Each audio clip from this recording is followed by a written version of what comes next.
નમસ્કાર મારા વહાલા વિદ્યાર્થી મિત્રો, મેથ્સ એન્ડ ઇંગ્લિશ યુટ્યુબ ચેનલમાં આપ સૌનું હાર્દિક સ્વાગત છે. મારા વહાલા બાળકો, હજી સુધી તમે આપણી યુટ્યુબ ચેનલ મેથ્સ એન્ડ ઇંગ્લિશને સબસ્ક્રાઇબ ના કરી હોય તો જલ્દી સબસ્ક્રાઇબ કરો અને આ વિડીયોને લાઇક કરવાનું ભૂલશો નહીં.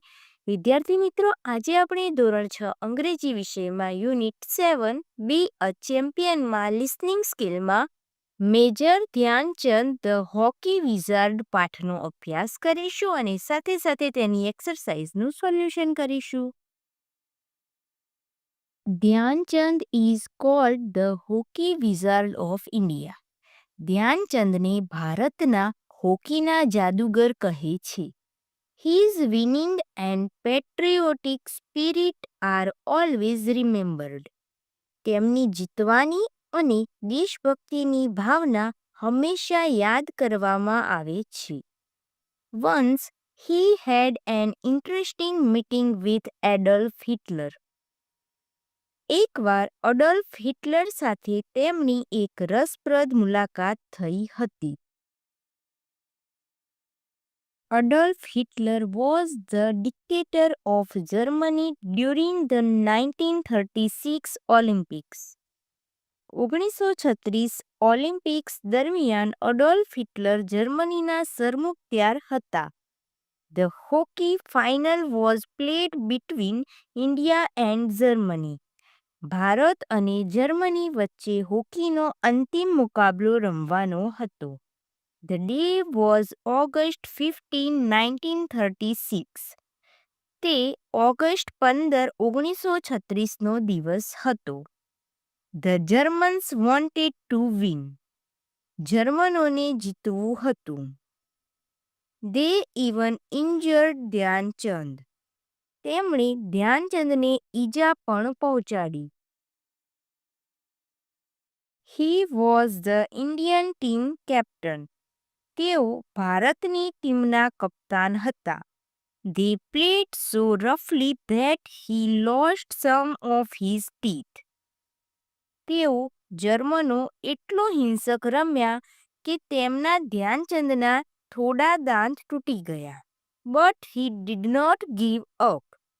પણ તેમણે હાર માની નહીં, એટલે કે ધ્યાનચંદે હાર માની નહીં. He kept playing bravely. Dhyan Chand હિંમતથી રમતા રહ્યા. He even changed his fancy shoes. તેમણે તેમના આકર્ષક જૂતા પણ બદલી નાખ્યા. He decided to wear his simple shoes. તેમણે તેમના સાદા જૂતા પહેરવાનો નિર્ણય કર્યો. Amazingly, he fired three quick goals and India won the match. આશ્ચર્યજનક રીતે તેમણે 3 ઝડપી ગોલ કર્યા અને ભારત મેચ જીતી ગયું. The final score was India 8, Germany 1. અંતિમ સ્કોર હતો Bharat 8, Germany 1. Adolf Hitler was in the stadium but he left the match early. Adolf Hitler સ્ટેડિયમમાં હતા પણ તે મેચ છોડીને વહેલા જતા રહ્યા. He met Dhyanchand in a gathering of players after the match. Match બાદ ખેલાડીઓના એક મેળાવડામાં તે ધ્યાનચંદને મળ્યા. Dhyanchand talked about this meeting. ધ્યાનચંદે આ મુલાકાત વિશે વાત કરી. Hitler said, "You are a great player." હિટલરે કહ્યું, "તમે એક ઉત્કૃષ્ટ ખેલાડી છો, but your country doesn't value you." પણ તમારા દેશને તમારી કિંમત નથી. Come and play for Germany. આવો અને જર્મની માટે રમો. I will give you a high position in my army also. હું તમને મારા સૈન્યમાં ઊંચો હોદ્દો પણ આપીશ. To this, Dhyan Chand replied, I am an Indian and India is my home. આ સાંભળીને ધ્યાનચંદે ઉત્તર આપ્યો, હું એક ભારતીય છું અને ભારત મારું ઘર છે. I am happy as a simple soldier among my own people. મારા પોતાના લોકો વચ્ચે હું એક સામાન્ય સૈનિક તરીકે ખુશ છું.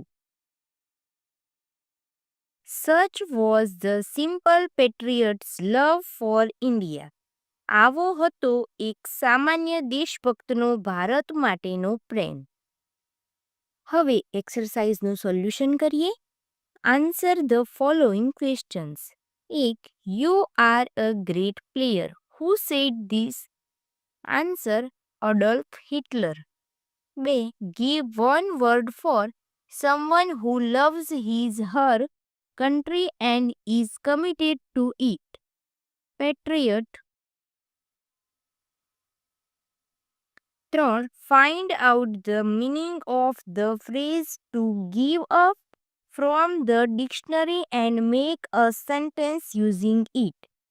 Answer: to give up, to stop trying to do something. Sentence: Hanuman could not find Sita, but he did not give up. 4. Imagine if you meet Dhyan Chand, what will you ask? Answer: I will ask him to give me tips to play hockey like he did. 5. Give another title for the story. Answer: A True Patriot.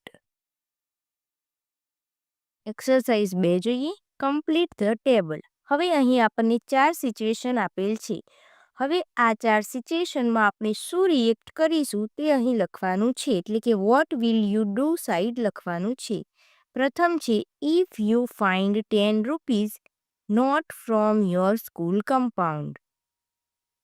I will give it in the office. 2. You have not done your homework. Your friend suggests you to tell a lie.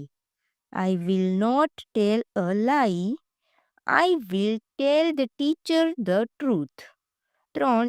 If you find an injured bird, I will take it home to look after it, or I will take it to an animal clinic.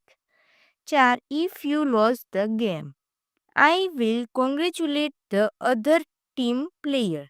વિદ્યાર્થી મિત્રો, અહીં major Dhyanchand the hockey wizard પાઠની સમજૂતી અને સાથે સાથે એક્સરસાઇઝનું solution પૂર્ણ થાય છે.